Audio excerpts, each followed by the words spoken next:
Hola, ¿cómo están? Gracias por estar del otro lado y compartir este espacio que estamos armando internamente, que está bajo el paraguas de Charlemos, pero hoy nos toca una edición distinta para hablar de ciertos temas que son tal vez más interesantes en la opinión pública y tiene el nombre y está catalogado como Café con Especialistas.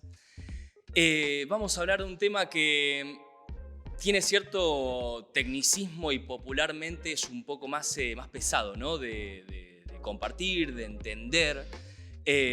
Por eso estoy acompañado junto a Juan Marino, que es un especialista en ciberseguridad, que tiene más de 10 años de experiencia en el rubro, también más de 20 años en Cisco, una organización reconocida del mundo de las telecomunicaciones. Gracias, Juan, por estar y compartir el tiempo con nosotros. Al contrario, gracias por invitarme. Un placer. Y del lado derecho, un conocido de la casa, Seba Sarasate, que es manager en soluciones corporativas y tecnologías. Hoy vamos a tratar este tema que también, por un lado, se sabe poco o mucha gente cree que sabe mucho y hay que entender un poco y vamos a descifrarlo desde un punto más accesible, ¿no? Como alguien desde su casa, profesionalmente hablando en su laburo o mismo desde su vida personal, lo va a poder entender mejor, se va a poder llevar tips de cómo encarar la ciberseguridad, cómo prevenir ciberataques. Así que, bueno, empezamos. Empiezo con vos, Juan, porque me gustaría entender un poco justamente esto, ¿no? ¿Por qué la ciberseguridad tal vez es un tema tan difícil de digerir, pero al mismo tiempo tan necesario hoy, no solamente en organizaciones, sino también en nuestra vida personal? Bueno, vamos a intentar, como bien dijiste, desmitificar un poco este tema, ablandarlo, porque la diferencia hoy a lo que era unos cuantos años atrás es que hoy es un tema en el que nos tenemos que ocupar todos. Ya no es un problema de aquel que se ocupa de la seguridad, sino que es un problema ciudadano y dentro de una organización, como el caso de Andreani, creo que potencialmente nos van a escuchar cerca de 2.000 personas, todos son un eslabón. Generalmente hablamos de que el humano es el eslabón débil en la seguridad. Bueno, lo podemos dar la vuelta, lo podemos convertir en eslabón fuerte. Las organizaciones que hacen bien la ciberseguridad no son aquellas que solamente entendieron el aspecto tecnológico, sino que crean una cultura de seguridad que es parte de lo que estamos haciendo acá. Celebro que estén haciendo esto, me parece una excelente iniciativa. Ahora bien, cambiaron mucho las cosas. Es un escenario muy diferente al que teníamos antes, entonces hay que definir un poco de qué se trata esto de la ciberseguridad. ¿Cambiaron en cuánto?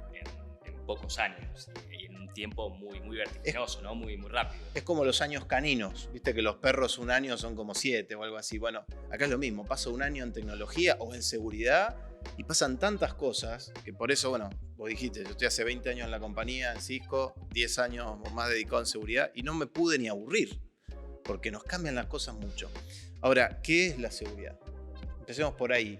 Y no es una obviedad, googleen ciberseguridad y van a encontrar algo así como que es el conjunto de herramientas tecnológicas para poder mitigar las amenazas cibernéticas. Ok, es una definición válida, aburrida, que tiene que ver con esta carga que vos decías, ¿no? Es un tema complejo.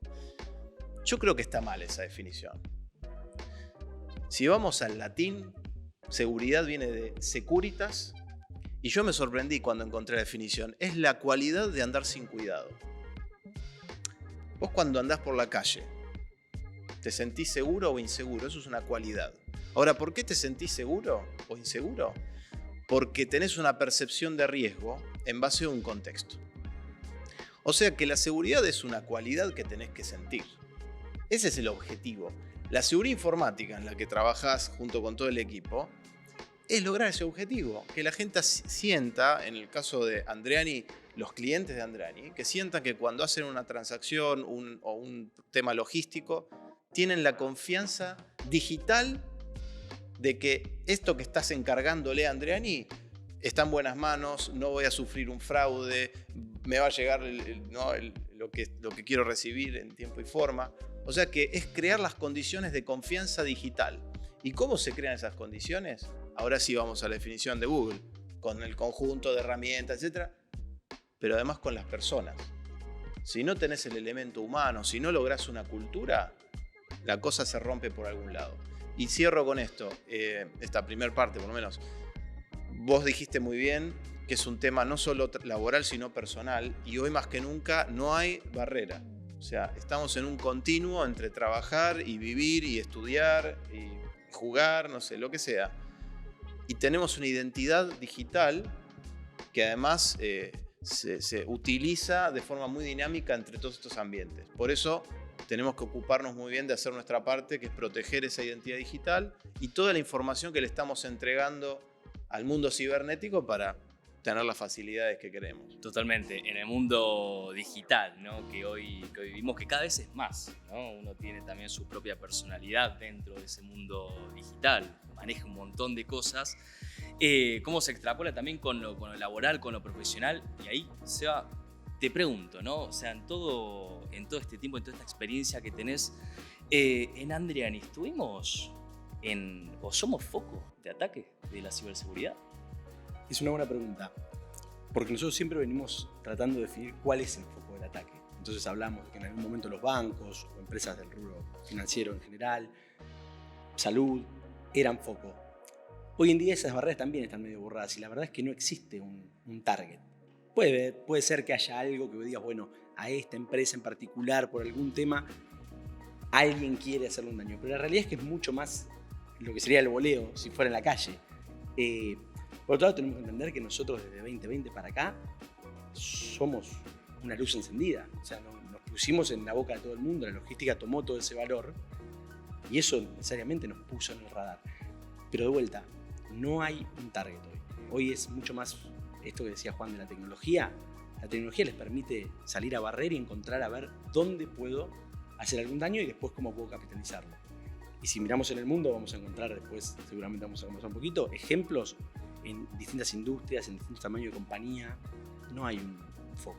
Con lo cual, si vos me preguntás, sí, siempre estamos en riesgo. Y también es una buena forma de encararlo en esto de la conciencia, en esto de que cada eslabón es importante, es asumir que siempre estamos en riesgo y que siempre debemos cuidarnos. No importan las herramientas, no importa cuánto hagamos, siempre hay que estar atento y siempre hay que cuidarse porque en cualquier momento, puede haber un intento. Estamos en épocas de mucha compra digital, ¿no es cierto? En un mes tan emblemático, por ejemplo, por el Cyber Monday, se viene Navidad.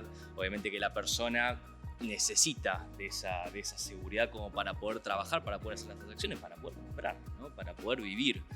Pero bueno, como vos dijiste, Seba, hubieron grandes hitos del mundo de la ciberseguridad que marcaron seguramente un antes y un después.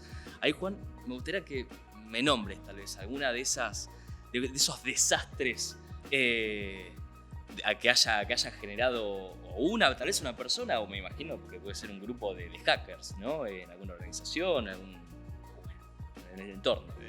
Mira, yo recuerdo, vengo evangelizando, ¿no? En el buen sentido de la palabra, sobre todos estos temas hace muchos años.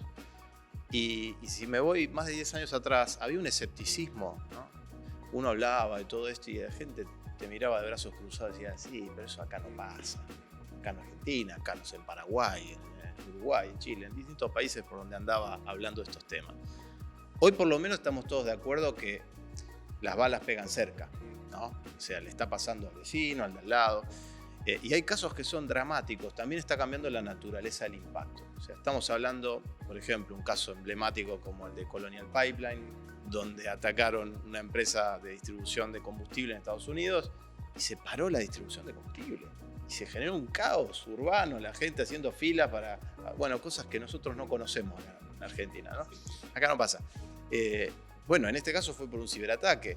O ya se atribuye la pérdida humana en un ataque a un hospital en Europa, en donde tuvieron que derivar a un paciente porque habían hackeado el hospital y al no poder acceder a la información y a los sistemas no podían tratarlo.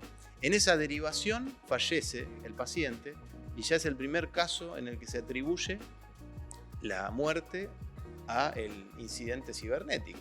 Entonces ya estamos hablando de cosas muy serias. De hecho, cuando hablamos de infraestructuras críticas, ¿qué es una infraestructura crítica? Bueno, cualquier organización que da un servicio del que depende la vida o digamos el funcionamiento de la sociedad. Por ejemplo, empresas de energía, logística también podría estar en infraestructura crítica en algún momento. Y ahí el impacto trasciende a, no puedo entrar a la computadora, perdí la foto del verano. Acá ya es un tema de que la gente pueda hacer o no sus actividades. Entonces hay muchos casos, hablando de logística, hay uno emblemático que de hecho se atribuye la mayor pérdida, más de $300 millones de costo directo asociado a este ciberataque. Impresionante, una empresa de logística que a raíz de eso no podía distribuir y toda una cadena de suministro afectada, ¿no? En donde empresas, productores de alimentos y un montón de cosas, o sea, querías comprar el producto y no te llegó porque toda la cadena estaba afectada por este ciberataque. Y hay mucho, por último, desborde con respecto a lo que son cuestiones geopolíticas. Hay mucho cibercrimen asociado a, por ejemplo, la ciberguerra. Es una derivada hoy de los conflictos bélicos. Y a veces se generan ataques que terminan desbordando sobre el sector privado. O sea, que no fueron enfocados, pero que, por ejemplo, Ucrania sufrió, antes de la guerra que conocemos ahora, vienen siendo objetivo de ciberataques, donde los dejaban sin luz a través de ciberataques. Y eso terminó contagiando un montón de empresas que tuvieron problemas serios, ¿no? Y si me lo bajás un poco más al plano cotidiano, ¿no? Donde uno se desenvuelve no tanto en organizaciones, no sé, estuvimos hablando un poco previamente antes de tener esta charla y salió un ejemplo que estuvo muy piola, que me lo compartiste vos, Eva, que es, che, viejo, necesito tener una billetera digital para agarpar lo que voy a comprar en el colegio o afuera en la calle. ¿Cómo empezás a actuar, ¿no? A nivel personal, a nivel familiar, a nivel más cercano, y al mismo tiempo cómo empezás a actuar a nivel profesional, ¿sí? A nivel corporativo, cómo empiezan a influir todas estas técnicas, tácticas de ciberseguridad que empezamos a implementar? Bueno, sí, viste, los chicos crecen y los problemas van creciendo con los chicos. Y esa fue una charla real que pasó ahora 15 días con mi hijo mayor. Creo que lo bueno o lo positivo, no puedo saber si la muestra realmente es significativa o si está sesgada por el padre que le tocó, es que ellos vienen a preguntarte de qué viene, ¿no? La charla fue: necesito esto, perfecto, vamos a crearlo juntos. Y cuando terminó esa charla fue: ¿y cómo lo cuido? ¿Cómo lo protejo? Porque bueno, hay información, hay plata, avanzamos por las charlas de doble factor, bueno, algunos tecnicismos. Creo que las nuevas generaciones ya vienen con esto porque lo escuchan, porque pasa todo el tiempo, porque hablamos de las agresiones que hay en las redes sociales, de cuentas que se roban, de gente que usa la red social para generar un daño a un chico o a una persona. Entonces ellos van consumiendo eso y van siendo un poco más receptivos. Quizás cuando vamos a personas más adultas es más difícil. Y esto que charlábamos al principio, que decía Juan, no podemos separar el perfil para los que estamos en el mundo laboral del personal, y muchas veces sin quererlo no nos damos cuenta, y en ese post de Instagram estamos un montón de información que tranquilamente es utilizable para después ir a explotar en el mundo profesional.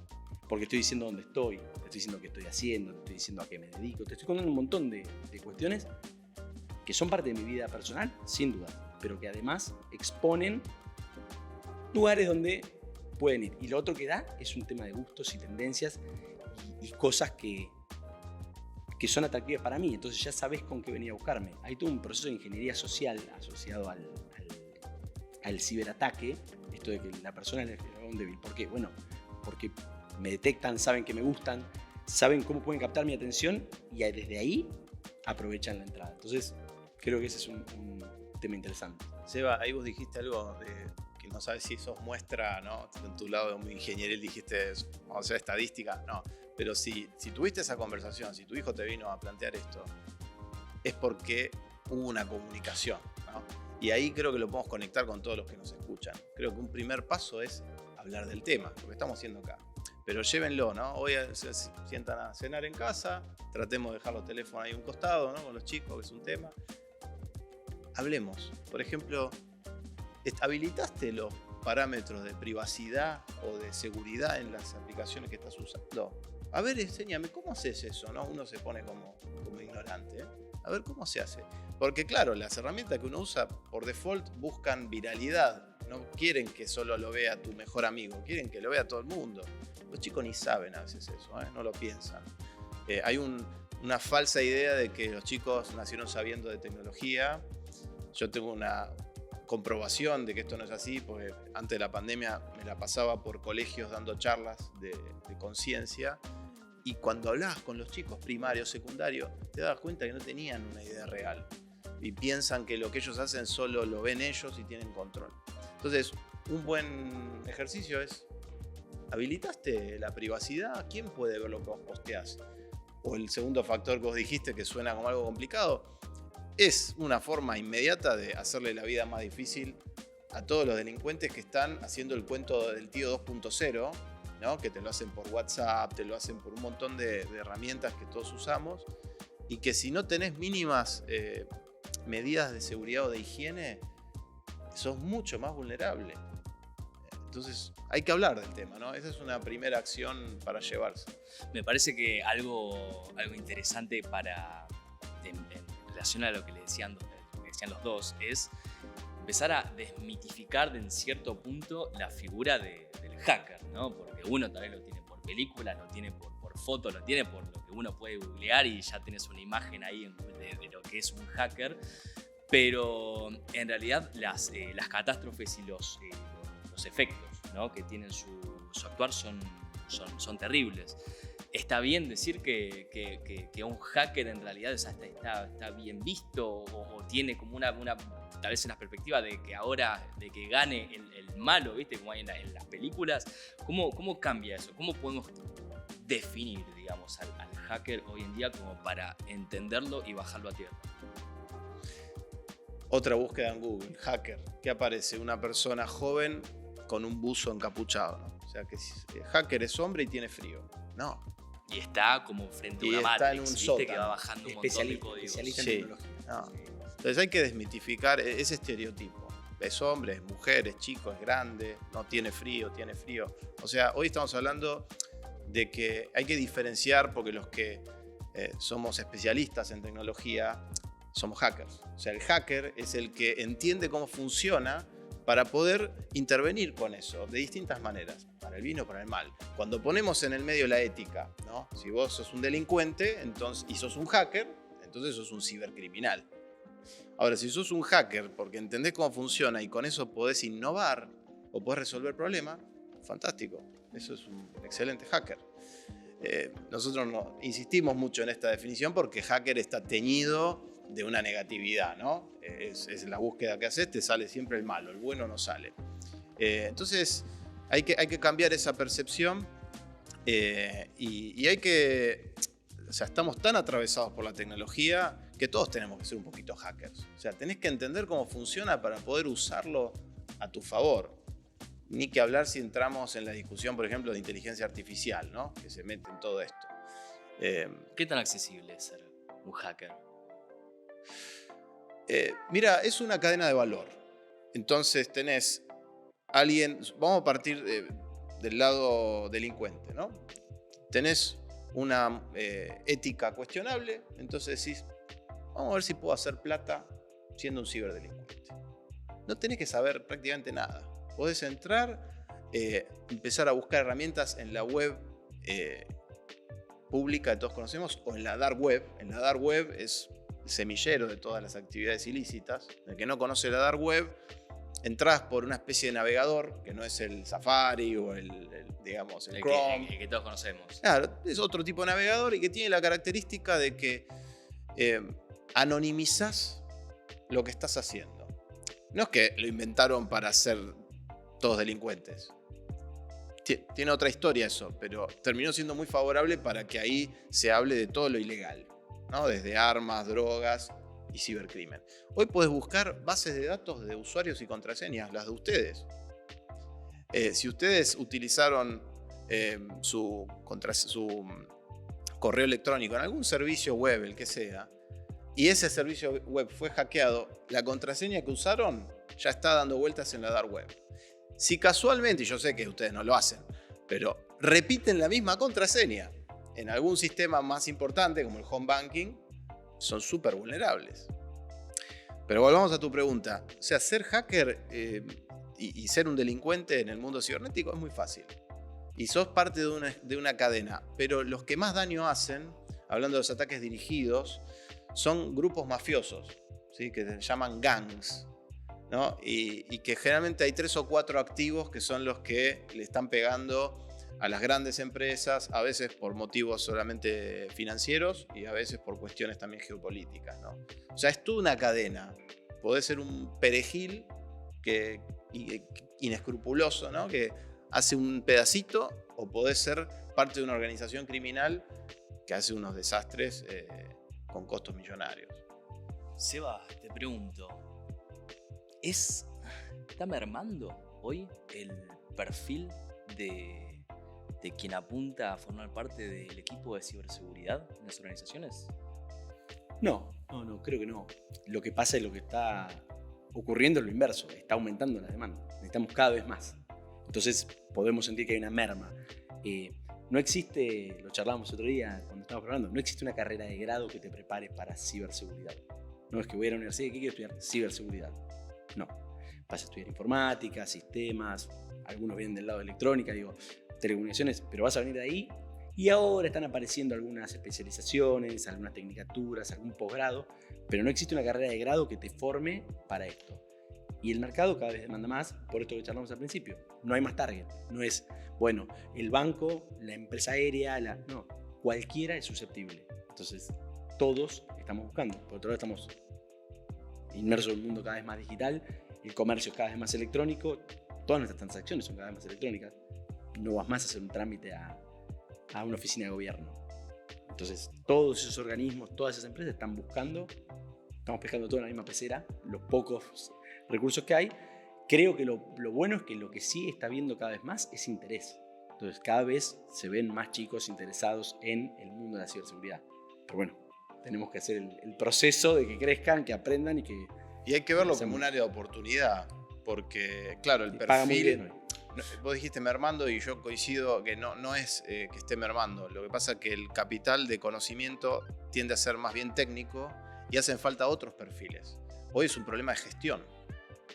Vos no tenés que evitar que te ataquen. Tenés que hacer una gestión del riesgo cibernético que implica un montón de cosas. Y los roles de gestión son los que falta más una formación tradicional académica, que hoy está siendo suplida, afortunadamente, por carreras de tipo posgrado, diplomaturas, que en Argentina, de hecho, hay mucho, y muy bueno, con unos profesionales extraordinarios. Yo tengo la suerte de recorrer bastante Latinoamérica y con orgullo puedo decir que Argentina tiene un capital humano extraordinario, ¿sí? Entonces, hace falta más, hay 600.000 por lo menos puestos de trabajo sin cubrir en Latinoamérica, casi 4 millones en el mundo de ciberseguridad y la cosa empeora. Entonces, veámoslo del lado positivo. Tenemos la posibilidad de competir en ese capital humano con el talento que hay en Argentina o en la región, para los que si nos escucha alguien fuera de Argentina. Y es un área muy interesante y que hay que sacarle el miedo, ¿no? Vos dijiste un poco el cuco de que es algo súper técnico. No, hay muchos perfiles y conocimientos amplios ahí para abordar. Me imagino un partido, hackers, equipo de ciberseguridad, estamos en default nosotros, ¿no? Estamos ahí medio tirando más para abajo, equilibramos, estamos arriba. ¿Cómo estamos en esa foto? ¿Qué opinas? Me parece que es un partido donde tu mejor resultado es empatar. O sea, vos nunca vas a ganar. No tenés manera de ganarle al que te está tratando de atacar, porque vos no sabes cuándo va a ocurrir, dónde, lo vas a ir intentando. Esto del anonimato no tiene nombre, con lo cual nunca lo voy a encontrar, o va a ser muy difícil encontrar, no sé si nunca, digo. Entonces, sí, es un partido, lo que pasa es que uno se defiende, el otro ataca, y el que se defiende nunca va a hacer un gol. Entonces, si ese es el terreno de juego, lo podemos ver como un partido. No sé si en algún momento... O sea, vos vas ganando hasta que un día te toca no ganar. Y creo que eso es otra de las cosas que decía Juan de la gestión. Nosotros tenemos que estar preparados para gestionar el día que no ganamos. Porque va a pasar. Porque eventualmente nos van a hacer el gol ellos y vamos a tener que poner la pelota en el medio y volver a jugar. Entonces, creo que no hay un ganar en esto. Hay un mantenerse bien y estar preparado para cuando tenemos que accionar, porque bueno, ese día no nos salió tan bien. Contame un poco, Seba, cómo estamos nosotros preparando, ¿no?, a los jóvenes talentos para que se sumerjan en este mundo de la tecnología. Obviamente la ciberseguridad debe ser más amplio, ¿no?, dentro de Adrián. Bueno, nosotros tenemos en TI en general una estrategia de ir formando gente, porque la falta de capital o de talento está en todas las áreas de tecnología, no solo en ciberseguridad. De hecho, nosotros no empezamos para hacerlo en el área de ciberseguridad, sino en las áreas más de desarrollo. Eventualmente detectamos que nos funcionaba y dijimos, che, nos está pasando lo mismo en ciber. Nada, un poco la estrategia es buscar chicos jóvenes que están empezando, que tienen este interés, y invitarlos a sumarse y desde ahí empezar a formarlos. Por suerte tenemos un lindo equipo de gente que sabe, tenemos mucha tecnología disponible, entonces desde ahí los formamos. Tiene una ventaja también, porque cuando vamos a buscar perfiles que ya no son tan técnicos, cuando vamos a buscar gente de muchos años de seguridad, volvemos a la escuela de la persona muy, muy técnica y a otros modelos quizás, ¿no? Cuando son más chicos es más fácil quizás empezar a formarlo en lo técnico, pero también en la gestión, y también entender que la seguridad hoy es un driver de negocio. Deberíamos verlo como un driver de negocio. No es más el área del no, la gerencia del no, donde todos por acá no vamos, esto no lo puedes hacer. Es bueno, tengo que hacer un negocio, demanda esto, veamos cómo lo hacemos y tratemos de que sea seguro. Y cómo sumamos eso a nuestra oferta de valor. O sea, nosotros deberíamos poder decir que los negocios que hacemos en Andrés son seguros y que eso es un diferencial en el mercado. Ese es un poco lo que perseguimos. Así que buscamos chicos jóvenes que les interese, que tengan una formación de base, y aprovechamos a enseñar las dos cosas en paralelo. Me parece tremendo esto, cómo cambió, ¿no?, el tema del no, o vemos a que la tecnología también a un cierto punto te empuje a acompañarla, porque también si no, como que te quedas afuera como organización, te quedas afuera un montón de charlas, un montón de entornos donde está sucediendo justamente el negocio. Juan, te quiero preguntar, vos me dijiste que cambió un montón, que cambia día a día, año tras año, debe ser tremendo. ¿Cómo cambió el perfil de la ciberseguridad de hace 5 años atrás, ahora? ¿Y cómo ves que dentro de 5 años vamos a estar? Sí, cambió. Hace 5 años o más era un tema netamente preventivo, ¿no? Seguridad era, tengo una serie de elementos para evitar que me pase. Hoy, si seguimos con ese paradigma, porque eso es un paradigma, te va mal.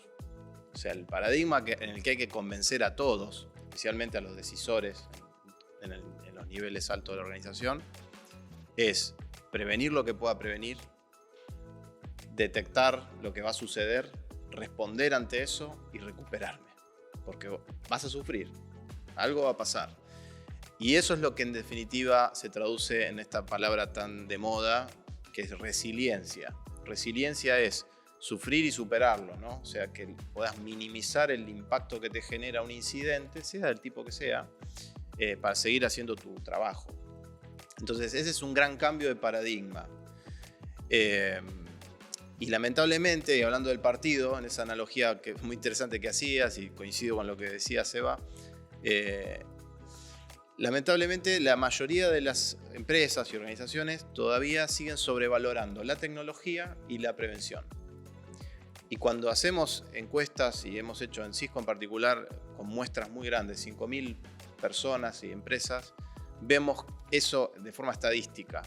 Las empresas mejor preparadas son las que dejan de poner toda la luz en la prevención y empiezan a trabajar más en la identificación de algo que es dinámico, porque encima cambió la forma de hacer el trabajo, la adopción de nube y un montón de otros temas, y en la detección y respuesta. Ahí logras un poco más esta idea de resiliencia, ¿no? ¿Cuáles son las aplicaciones hoy que usamos diariamente, o las que socialmente están más populares, ¿no?, que mayormente se intentan vulnerar? No sé si hay un ranking formal. De vuelta, venimos hablando de esto. Lo central es la persona. Entonces te diría casi que cualquier aplicación donde la persona interactúa y le sirva para comunicarse y para estar en una red social y para hacer ese tipo de actividades de su vida, son las principales. Si vos mirás, bueno, está muy en boga el robo de cuenta de WhatsApp. Creo que este año ha sido un año marcado por eso. Pero siempre con el mismo objetivo. O sea, busco llegar a un lugar donde desde ahí puedo accionar algo. De pedirle plata a un contacto, porque total a Juan lo conozco y si él me escribe y tiene un problema yo lo voy a tratar de ayudar. Y no voy a validar si es Juan, porque me escribió desde la cuenta de Juan, hasta cualquier otra cosa. Entonces digo, hoy está muy en boga eso, robar cuentas, sobre todo de redes sociales, de herramientas de mensajería. Y después sigue lo de siempre, el robo de credenciales para cuentas bancarias. Digo, eso sigue estando arriba de la mesa. Quizás hoy tiene menos marketing, lo contamos menos, pero sigue pasando. Pero siempre el foco está en todas las aplicaciones donde las personas realizan este tipo de actividades. Y siempre entendamos que cuando la actividad que voy a realizar va de la mano del ocio, de estar más distendido, es donde en general yo bajo mis niveles de control. Cuando entro a la aplicación del banco estoy un poco más consciente de lo que estoy haciendo en el banco. Cuando entro a Instagram no estoy tan consciente, estoy viendo la foto del perro de un amigo, donde está de vacaciones un primo, y ahí es donde quizás soy un poquito más vulnerable. Ahí me imagino, ¿no?, que debe haber como también dos focos, una parte hacia lo desconocido, una parte donde justamente se intenta poner a la persona en un entorno en donde desconoce qué es lo que le está pasando y las pistas que le da a esa persona que le está haciendo justamente el ciberataque son muy convincentes, ¿no?, como para entrar. Y después, por otro lado, el tema de el acostumbramiento a ciertas imágenes y cosas que decís, este botón yo lo conozco, por acá ya pasé, agarro, me mando y entré como un campeón. Podemos decir que hay una segmentación del tipo de ciberataque que puede tener un usuario hoy. Yo creo que hay que pensarlo no como una segmentación, sino al contrario. Hay un patrón, un modus operandi que es casi universal en todos los ataques. Después vemos las variantes, pero esto que vos describías se conoce como ingeniería social, ¿no? Cómo hago una persuasión para lograr que el otro haga lo que yo quiero que haga. Cuando hay una persona detrás de ese trabajo de ingeniería social, si esa persona es hábil, logra el objetivo. Me pongo insistente con la inteligencia artificial. La inteligencia artificial potencialmente genera escala para ingeniería social automatizada, porque hay un hito que se ocurrió ahora con la inteligencia artificial generativa, que es la primera vez que un sistema artificial domina algo que hasta ahora era exclusivamente humano. ¿Qué es eso? El lenguaje. Hasta ahora no había ningún sistema artificial que dominara el lenguaje. Entonces, la inteligencia artificial te puede hackear el cerebro solamente hablando con vos, haciéndote pensar en algo. Y como lo ve todo como un modelo matemático, con algoritmos, es experto en hacer eso. Entonces, eso utilizado en las malas manos puede generar una mayor escala de ingeniería social. Y ese es el elemento común en casi todos los ataques. Después termina siendo que cliqueaste en algún lado, que te descargaste un archivo, que ese archivo hizo algo en tu máquina, que de ahí se empezó a mover y contagiar todas las máquinas, que una vez que logró eso, tal vez 2 meses antes, el atacante dice, ahora sí tengo un buen control, voy a cifrar todo y empiezo la extorsión. ¿Por qué? Porque te voy a extorsionar sobre algo que te importa, que es todo un sistema. Y te digo, pagame porque si no, no podés seguir usándolo. Pagar no es una buena idea porque ni siquiera hay garantía de que funcione, además que es en algunos casos ilegal y hasta penalizable en algunos casos. Y después viene la doble extorsión. ¿Sabés qué? En realidad esa información ya te la robé. Si no querés que la divulgue, págame de nuevo. O sea que es tremendo. Ese es el modus operandi. No sé si vos ves algo diferente, no, pero... Totalmente. Y cuando hablábamos de esto del contexto y de la ingeniería social, ahí nosotros, una de las prácticas que tenemos internamente es jugar un poquito a probarlo, ¿no? Tenemos 2 equipos. Bueno, uno es el equipo, volviendo a lo de los hackers, nuestro propio equipo está tratando de ver dónde puede ingresar, ¿no? Y eso es, encontrar que el hacker puede trabajar para el bien, puede hacer bien las cosas, y el otro es un delincuente, no, un criminal no es un hacker. Pero parte del juego de concientización es jugar a que nosotros mismos tratamos de hacer caer a nuestra gente, porque es una forma de concientizar y poner un cartelito y decir, bueno, caíste. De hecho pasó el último hot sale, que hicimos una campaña, y esto del contexto y de la ingeniería social. Si a vos te llega un mail de descuentos y de promociones En agosto, bueno, capaz sospechás, si te llega la semana del Cyber Monday, muy probablemente hagas clic. Porque estamos en un contexto de descuentos. Y de hecho pasó, en la interna pasó, lo hicimos en Hot Sale, y vimos un montón de personas de nuestra compañía que pusieron sus credenciales y era que cayeron. Pero además quiero dejar esta otra parte del mensaje es, no crean que la gente de tecnología no cayó. Hubo mucha gente de tecnología que también cayó, porque es esto del contexto, y que cuando nosotros bajamos el nivel de defensa, y todos en algún lugar lo vamos a bajar, y de atención más que de defensa, somos susceptibles de caer. Entonces, el contexto propicio de la ingeniería social hace que sea muy fácil a veces entrar. Porque vos estás esperando ese mail, estás esperando esa notificación que te lleva a algo que vos querías. Estamos acá hablando básicamente con dos hackers. Lo son, aunque nos digan que no, o sí, con la definición que nos hicieron. De este lado nos gustaría que te lleves algunos tips para que puedas implementar en el caso de que sufras algún ciberataque en las redes sociales o en las aplicaciones justamente que son las más conocidas y más uno acostumbra a usar.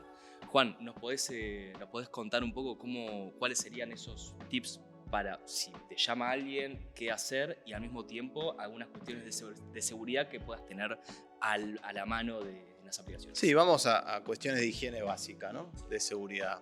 Una, ya lo dije hace un rato, lo dejé un poco entrever, no repetir contraseñas. ¿Sí? Yo sé que es bastante molesto esto de tantas contraseñas.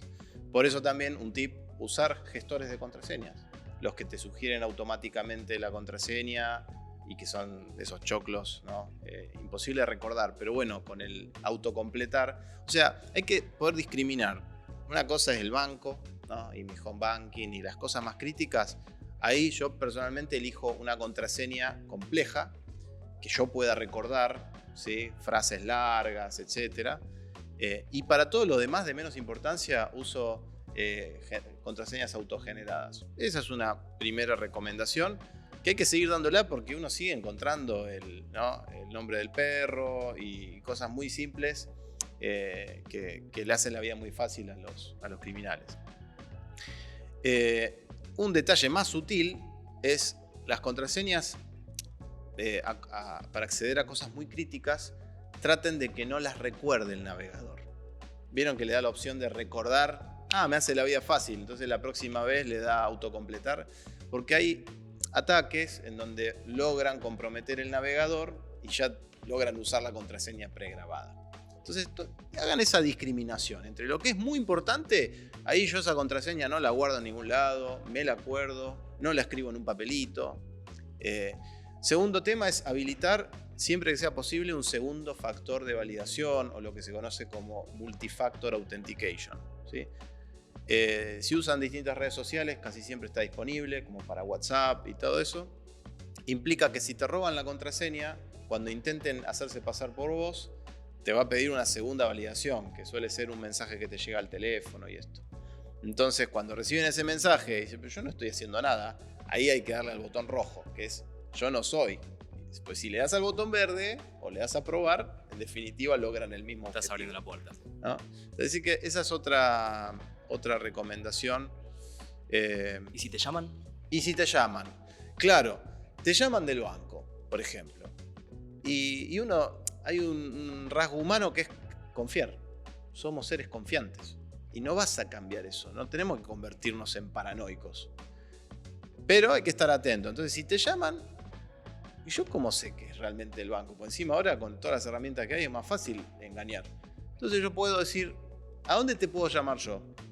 Quiero validar que esto realmente es legítimo. Y ahí está el número del banco. Uno ya sabe cuál es. Entonces, si te están haciendo el cuento del tío, se va a terminar ahí la cuestión. Y si no, intentá llamar vos para validar que realmente era algo legítimo. Cuando hablamos de personas mayores, por ejemplo, a veces me preguntan, ¿y qué hago con las personas mayores? Yo creo que hay que ponerse como punto de referencia. Entonces, decirle a esas personas, ante cualquier situación, antes de responder o dar información, consultame.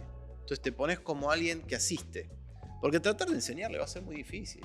A mi mamá le hicieron el cuento del tío ya 3 veces y cae. El otro día yo estaba de viaje y se hicieron pasar por mí, todo difónico. Después me llama y dice, ¿ya estás mejor de la garganta? No, yo estoy bien. Le pedían los dólares. Bueno, decir que no tenía nada, ¿no? Que es tremendo. O sea, van a caer y van a seguir cayendo. Hay que ayudar ahí. Totalmente. ¿Algo para agregar internamente? Contexto fue una palabra que hablamos cuando me llaman, cuando me contactan. Contexto. ¿Es lógico que alguien me esté llamando? Y lo otro es entender que esto produce, en muchos casos, temor. Y que cuando lo que nos están diciendo produce temor, no somos tan racionales. Charlábamos otro día y yo contaba el ejemplo de un día que yo estaba corriendo arriba de la cinta, cuando todavía iba al gimnasio, y me llama mi mamá desesperada porque la había llamado mi hermana, también, con la voz toda llorando porque la habían robado, y me preguntaba si yo sabía algo de mi hermana, y mi hermana estaba volando de Lima a Buenos Aires, eran las 6 de la tarde, el avión aterrizaba a las 9, con lo cual estaba arriba del avión. Mi mamá también sabía ese dato, pero en el contexto, en el susto, en el apuro, porque le estaba pasando a alguien o a un ser querido, no percató de eso. Entonces digo, tratar de encontrar el segundo extra para pensar si lo que está pasando realmente puede estar pasando. Yo sé que suena a una pavada, pero bueno, a veces es clave, a veces está ahí. Che, yo sé que esto no puede estar pasando, por más de que lo esté viendo, lo esté escuchando. Vamos a dejar estos tips y más tips de seguridad para las aplicaciones y las herramientas que nosotros diariamente utilizamos, ya sea dentro de la compañía o también en nuestra vida personal. Juan, Seba, la verdad que muchísimas gracias, espero que la hayan pasado muy bien. Esperamos que del otro lado todo lo que estuvimos hablando les haya resultado de interés, se hayan llevado algo para aplicar en su vida diaria, y nos estamos encontrando en la próxima edición de Charlemos en los próximos días. Si tenés algo que comentar, alguna opinión, algo que vos quieras saber sobre este tema o sobre otros, escribinos, así lo tenemos en cuenta y vamos programando nuestros próximos encuentros. Gracias.